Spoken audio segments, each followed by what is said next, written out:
Assalamualaikum warahmatullahi wabarakatuh. Hari ini kita bertatap muka melalui video yang Bapak bagikan di link YouTube. Nah, hari ini kita mempelajari tentang materi sejarah peradaban Islam. Hari ini Bapak cuma sekedar mengantarkan mata kuliah kita ini, atau istilahnya pengantar mata kuliah sejarah peradaban Islam. Baik, kita mulai. Assalamualaikum warahmatullahi wabarakatuh. Bismillahirrahmanirrahim. Alhamdulillahirabbil alamin. Wassalatu wassalamu ala asyrofil anbiya'i wal mursalin sayyidina wa nabiyina Muhammadin wa ala alihi washabbihi ajmain. Amma ba'du. Kita mulai tentang sejarah peradaban Islam. Bisa dilihat dari materi yang sudah Bapak bagikan itu. Next. Ya, pembahasannya tentang apa itu pengertian sejarah peradaban Islam. Nah, kita ketahui sejarah itu berasal dari bahasa Arab, syajaratun. Nah, artinya pohon. Nah, pohon, kenapa dikatakan pohon syajaratun di dalam bahasa Arab itu? Sejarah itu dikatakan pohon menurut istilah dari bahasa Arab. Kenapa? Karena pohon itu kan asal usulnya dimulai dari apa? Kalau dari akar dulu kan, atau dari biji lalu tumbuh akar. Nah, itu tumbuhnya pohon itu dimulai dari awal dia berkembang menjadi batang hingga nanti kemudian besar, ada daun-daun sampai buah. Nah, itu adalah bagian dari proses sejarah tumbuhnya sebuah pohon. Nah, itulah di dalam istilah bahasa Arab dinamakan syajaratun. Nah, kemudian di dalam bahasa Inggris, history, di dalam bahasa Inggris dinamakan history, sejarah itu dinamakan history, sedangkan di dalam bahasa Yunani namanya historia, yang artinya ilmu. Nah, artinya sama, Arab maupun Inggris maupun Yunani itu sejarah itu adalah ilmu. Nah, dalam pengertian lain, sejarah adalah catatan berbagai peristiwa yang terjadi pada masa lampau.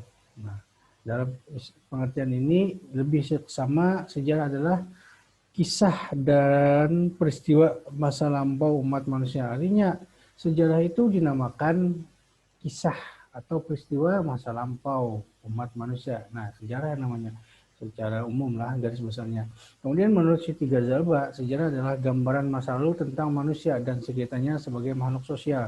Jadi gambaran masa lalu tentang manusia dan sekitarnya sebagai makhluk sosial itu dinamakan sejarah, yang kemudian disusun secara ilmiah dan lengkap. Nah, sejarahnya itu disusun secara ilmiah. Ilmiah di sini berdasarkan sistematika penulisan ilmiah, nyata, fiktif itu istilahnya, dan lengkap, meliputi urutan fakta masa lalu tersebut dengan tafsiran dan penjelasan yang memberi pengertian dan kepahaman tentang apa yang telah berlalu. Nah, jadi sejarahnya ditulis dengan urutan fakta masa itu, kemudian ditafsirkan sesuai dengan subjektivitas dan objektivitas dari si peneliti sejarah itu, dan kemudian menjelaskan beberapa pengertiannya dan kepahaman tentang apa yang telah berlalu itu. Nah, itu kemudian ditulis dalam bentuk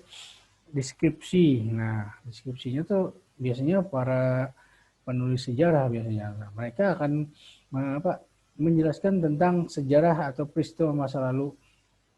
Itu yang dinamakan sejarah. Kemudian next, peradaban Islam. Nah, tadi sudah pengertian sejarah. Kemudian pengertian peradaban Islam. Peradaban Islam adalah terjemahan dari kata Arabnya al-hadarah al-islamiyah. Nah, al-hadarah al-islamiyah itu pengertian dari atau terjemahan dari peradaban Islam. Kata Arab ini sering juga diterjemahkan dalam bahasa Indonesia dengan istilah kebudayaan Islam. Nah, istilahkan juga dengan kebudayaan Islam. Nah, kenapa? Kebudayaan dalam bahasa Arab adalah as-saqafah. Sedangkan di Indonesia, sebagaimana juga di Arab dan Barat, masih banyak orang yang mensinonimkan dua kata antara kebudayaan dan peradaban. Jadi di dunia kita itu istilah sejarah itu disinonimkan dua kata antara kebudayaan dan peradaban. Nah, kebudayaan adalah bentuk ungkapan tentang semangat mendalam suatu masyarakat. Nah, padahal kebudayaan itu adalah bentuk ungkapan tentang semangat mendalam suatu masyarakat. Nah, budaya, budi dan daya. Nah, artinya bentuk semangat manifestasi dari uh, peradaban dari manusia itu sendiri. Sedangkan manifestasinya dari kemajuan budaya itu baik dari segi mekanisme dan teknologi itu erat kaitannya dengan peradaban. Jadi manifestasi itu apa? Hasil dari kebudayaan itu dimanifestasikan dalam bentuk kemajuan mekanisme, kemajuan apa? Kemajuan peradabannya, budayanya, kemudian dalam hal ilmu pengetahuannya, dalam teknologi. Nah, itu dimanifestasikan dalam bentuk kemajuan. Nah, hasil dari budaya itu. Nah, itu yang dinamakan peradaban. Sedangkan kebudayaan itu lebih lebih kepada ungkapan tentang semangat suatu masyarakat itu di dalam menciptakan sebuah kebudayaan. Nah, sedangkan manifestasi dari kebudayaan itu dinamakan dari peradaban. Nah, peradaban itu misalnya apa yang dihasilkan dari sebuah kebudayaan di masyarakat. Nah, itu yang dinamakan peradaban. Misalnya peradaban tentang teknologi sains misalnya. Zaman dulu masyarakat Indonesia bercocok tanamnya menggunakan misalnya kan alat sederhana. Sekarang bisa peradaban yaitu dihasilkan cocok tanamnya setahun bisa 3 kali ngatam. Nah, dan canggih alatnya, alat traktornya ada. Sekarang dulu bajak laut menggunakan binatang seperti sapi, kerbau. Nah, itu contohnya lah peradaban. Kalau kebudayaan itu refleksinya biasanya direfleksikan ke dalam bentuk seni, sastra dan religi serta moral. Nah, itu biasa direfleksikan atau diimplementasikan kebudayaan itu dalam bentuk seni biasanya lah. Kemudian sedangkan peradaban biasanya refleksinya adalah dalam hal kemajuan sebuah ilmu pengetahuan baik itu politik, ekonomi dan teknologi. Nah, itu manifestasinya. Itu yang membedakan antara istilah kebudayaan dan peradaban. Sebenarnya itulah bedanya lah. Kemudian menurut Konconingrat, kebudayaan itu mempunyai 3 wujud. Nah, wujud dari kebudayaan itu ada 3. Pertama adalah wujud ideal. Nah, wujud ide di alam gagasan, alam ide, alam alam gagasan lah. Nah, kebudayaan itu muncul dari wujud ide, gagasan.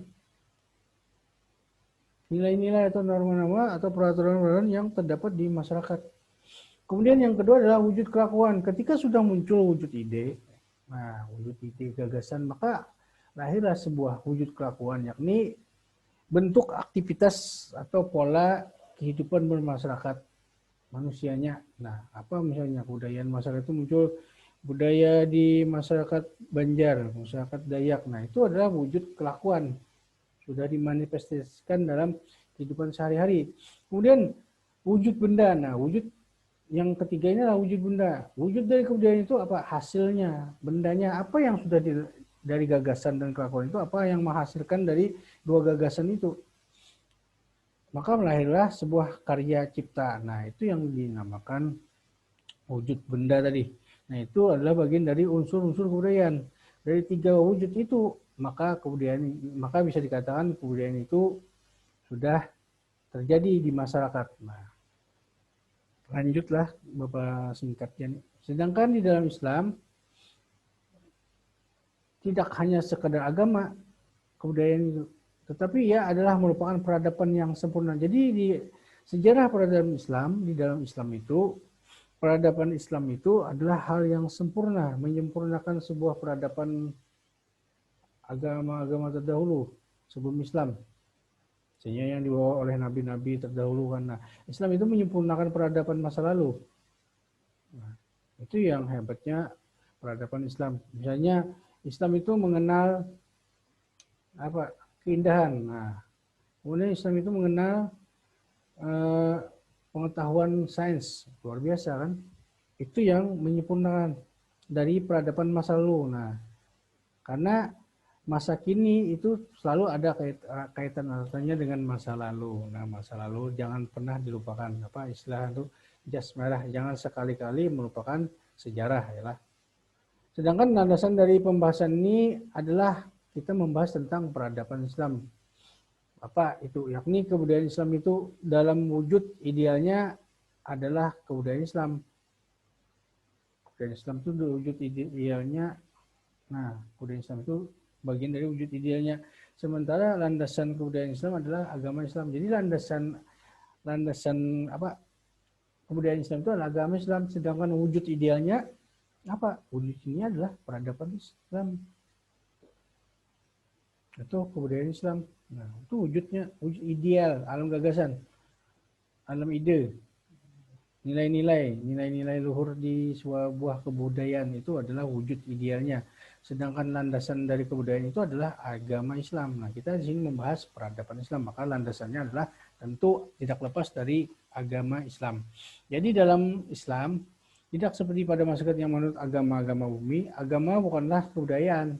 Nah, dari dalam Islam, kalau agama-agama yang lain, maksudnya selain Islam lah, nah, agama bumi kan yang dianut di bumi atau manusia, agama bukanlah kebudayaan, tetapi dapat melahirkan kebudayaan. Nah, dalam Islam agama bukanlah kebudayaan, tapi di agamalah dia bisa melahirkan kebudayaan. Nah, itu bedanya. Sedangkan banyak yang agama ini diciptakan oleh manusia itu sendiri. Nah, ada banyaknya muncul kepercayaan-kepercayaan. Nah, itu bagian dari kebudayaan masyarakat. Sedangkan agama Islam dia bukanlah sebuah kebudayaan, tetapi dia dapat melahirkan kebudayaan. Nah, itu bedanya lah antara Islam dan ajaran agama selain Islam. Ajaran selain Islam kadang misalnya dalam bentuk kepercayaan itu adalah bagian dari kepercayaan atau kebudayaan manusia yang menciptakan agama diciptakan oleh kebudayaan. Sedangkan agama Islam lah yang melahirkan sebuah peradaban baru atau kebudayaan baru. Nah, kalau kebudayaan merupakan hasil cipta rasa dan karya manusia, maka agama Islam itu adalah wahyu dari Allah. Nah, langsung dari Allah, wahyu. Kalau kebudayaan itu kan ciptaan manusia secara zahirnya. Nah. Kemudian kesimpulannya adalah sejarah menurut Islam berarti keterangan yang terjadi di kalangannya pada masa yang telah lampau atau pada masa yang masih ada. Jadi sejarah itu keterangan yang terjadi pada masa lampau.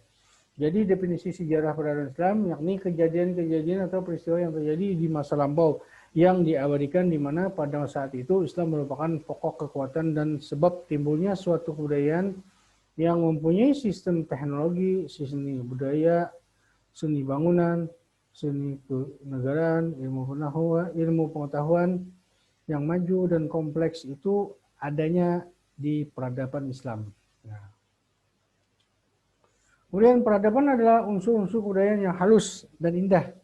Nah, jadi peradaban itu adalah unsur-unsur kebudayaan yang halus dan indah yang mempunyai sistem. Sistemnya apa? Baik dari sistem teknologi, seni, maupun sistem kenegaraan ataupun ilmu pengetahuan. Jadi peradaban itu unsurnya halus. Dia berupa teknologi, dia berupa seni, dia berupa sistem kenegaraan ataupun sistem pengetahuan. Kebudayaan mempunyai beberapa wujud. Pertama ialah wujud ideal, sama tadilah. Kemudian wujud perilaku, sama juga. Kemudian wujud material, sama yang sebelumnya Bapak jelaskan tadilah penjelasannya. Nah, kemudian dalam hal penulisan sejarah itu ada beberapa metode yang harus diperhatikan. Pertama, metode sejarah adalah proses menguji dan menganalisa secara kritis rekaman itu apa? Rekaman peninggalan masa lalu.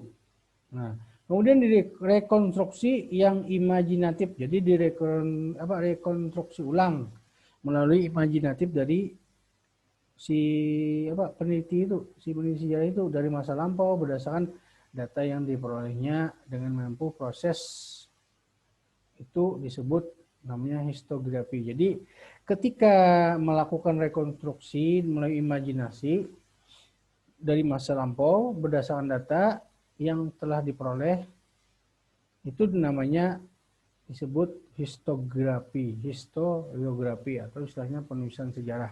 Nah, adapun metode sejarah diantaranya adalah satu, bagaimana metode penggalian sejarah itu dilakukan. Nah, dia menggunakan pertama metode lisan interview. Nah, biasanya yang dilakukan adalah dengan melacak objek sejarah dengan cara interview, wawancara. Siapa objek sejarah yang dapat dijadikan sumbernya untuk dilakukan wawancara, misalnya saksi sejarahnya itu siapa. Nah, kemudian yang kedua adalah observasi. Nah, observasi ini mengamati langsung sejarah yang ada di suatu masyarakat atau suatu bangsa atau suatu wilayah.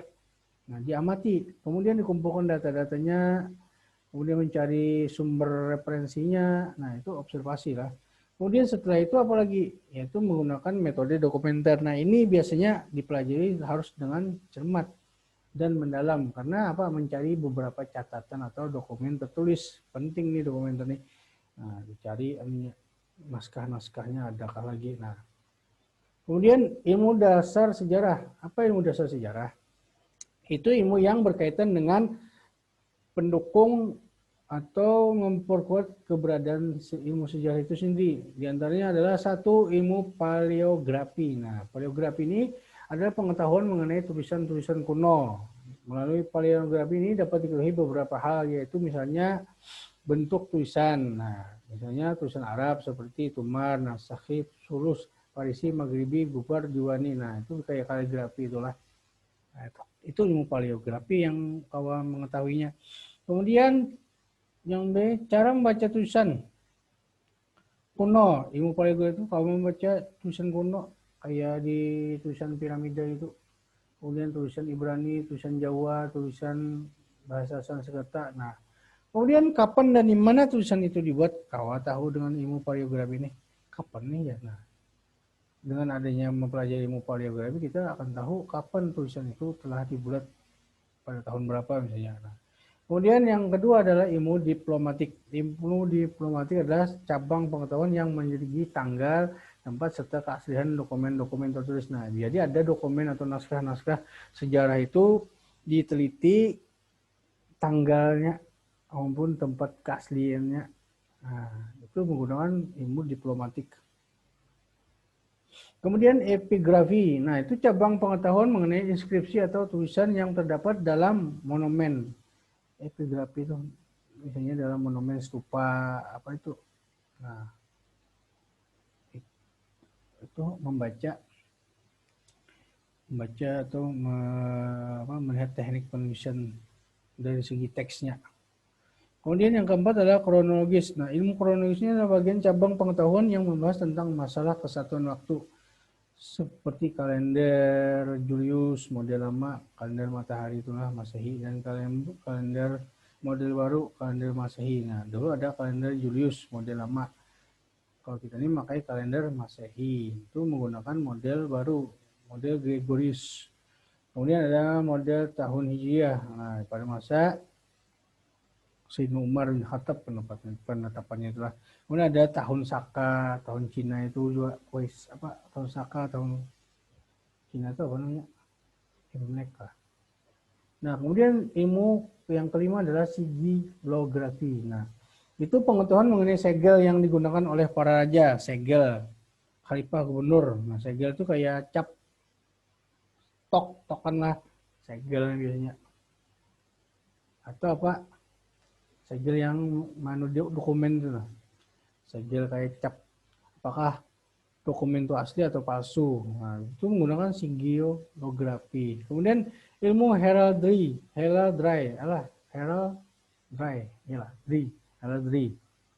adalah pengetahuan tentang tanda-tanda atau simbol-simbol yang terdapat dalam stempel. Ini ilmu pengetahuan supaya mengetahui simbol-simbol istimewa yang terdapat dalam stempel. Misalnya, oh ini stempel dari raja, oh ini stempel dari kementerian misalnya. Nah, itu menggunakan ilmu heraldry. Heraldry lah. Susah bahasanya. Kemudian numismatik. Nah, pengetahuan tentang mengadakan klarifikasi atau menggunakan secara deskripsi mengenai Mata uang menurut negeri atau zamannya, termasuk dalamnya adalah madali. Biasanya ada mata uang kuno itu. Nah, itu mata uang dari mana asalnya? Itu menggunakan ilmu numismatik. Kemudian lagi genealogi, adalah pengetahuan tentang asal-usul dan silsilah, termasuk juga daftar para pembesar dan pegawai.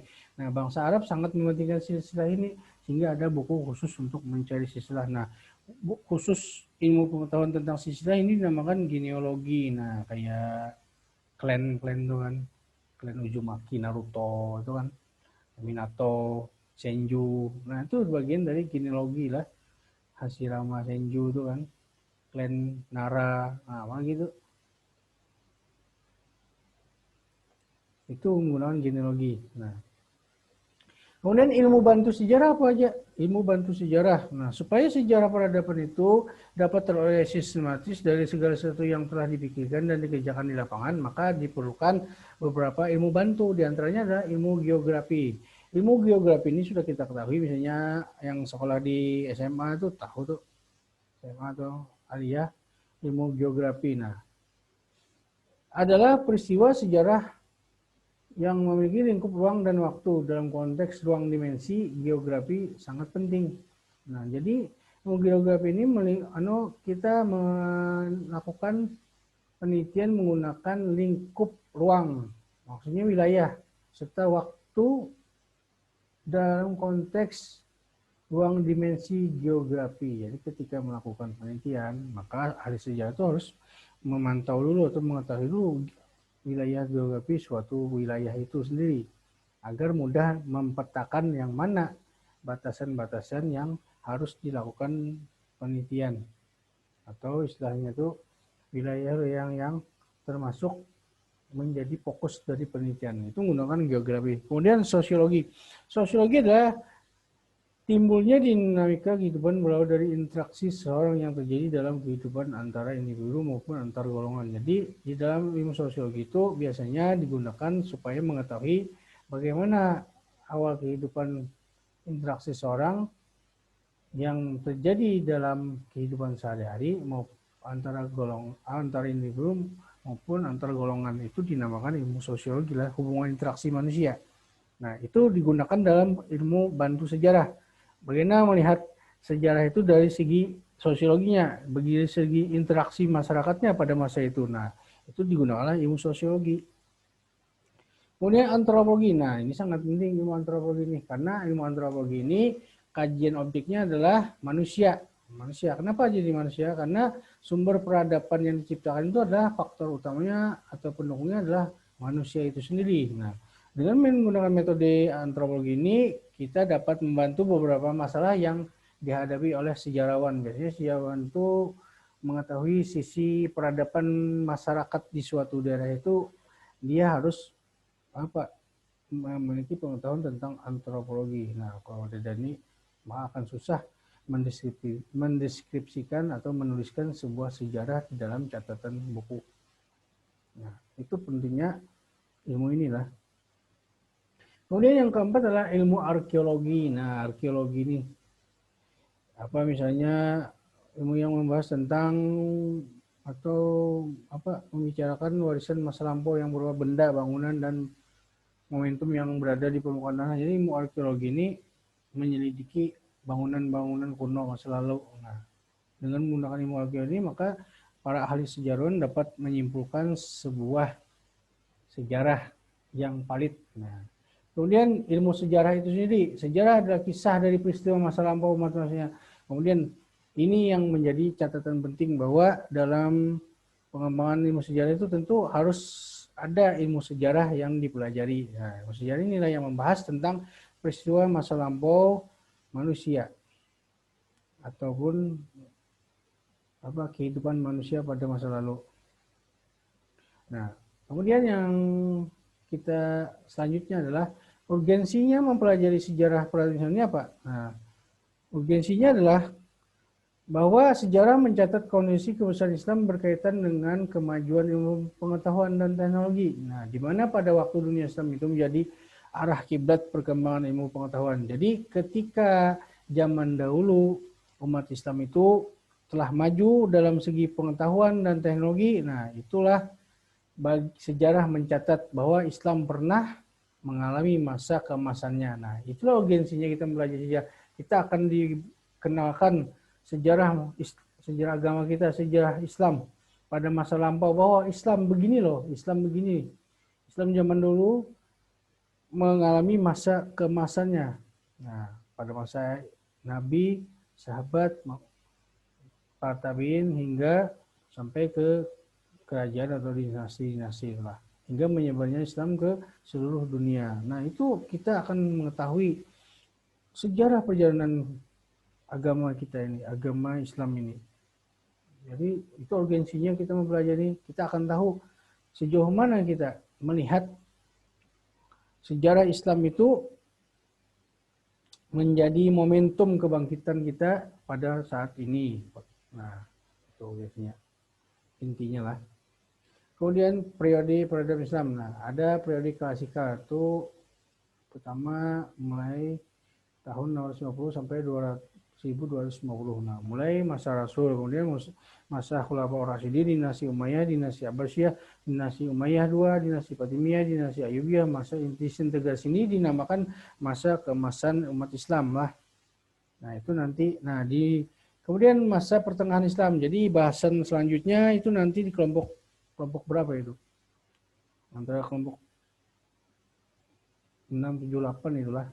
Nah, pertengahan Islam. Nah, yang dibahas dari materi kuliah kita ini nanti adalah selanjutnya pertengahan Islam. Nah, dibagi menjadi 4 bagian kerajaan. Pertama dinasti Mamluk, kedua dinasti Turki Utsmani, ketiga dinasti Safawi, keempat dinasti Mughal. Itu terjadi pada abad pertengahan Islam. Kemudian abad modern, nah Islam 1800 Masehi sampai sekarang. Nah, di mana dimulai dengan masa Renaissance di Eropa, kemudian penjajahan Barat terhadap dunia Islam, kemudian nasionalisme dunia Islam, lahirnya negara-negara Islam. Dari 4 fase inilah kita Islam mengalami pasang surut. Istilahnya itu sejarah Islam itu mengalami pasang surut pada masa keemasan, kemudian masa kemunduran, sampai mulai mencoba kita bangkit lagi pada masa modern inilah. Maka dari masa modern inilah Islam mulai berkembang menjadi sebuah negara-negara. Nah, lahirnya negara-negara Islam. Asalnya kan berbentuk kerajaan, kemudian ketika mengalami penjajahan maka berubah struktur pemerintahannya, sistem pemerintahannya. Karena apa? Mengalami apa istilahnya,